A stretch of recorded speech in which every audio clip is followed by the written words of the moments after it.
গত কয়েকদিনের টানা বৃষ্টিতে বন্দরনগরী চট্টগ্রামে নিচু এলাকায় জলাবদ্ধতার সৃষ্টি হয়েছে। এতে চরম দুর্ভোগে পড়েছে নগরবাসী। মঙ্গলবার সকাল থেকে রাস্তাঘাট হাঁটু থেকে কোমর সমান পানিতে ডুবে গেছে। জলাবদ্ধতার কারণে সকাল থেকে নগরীর বিভিন্ন সড়কে যান চলাচল ব্যাহত হচ্ছে। নগরীর কাতালগঞ্জ সহ কয়েকটি স্থানে নৌকায় করে লোকজনকে পানি পার হতে দেখা গেছে।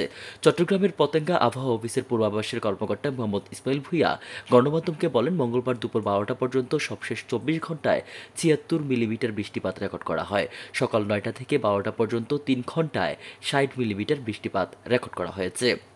সকাল থেকে নগরীর কাতালগঞ্জ, বাকুলিয়া, মুরাদপুর, ১৬ শহর, ২ নম্বর গেট, চকবাজার, আগ্রাবাদ, সিডিএ আবাসিক, ইপিজেড, বদ্দারহাট সহ বিভিন্ন স্থানে হাঁটু থেকে কোমর সমান পানি জমেছে।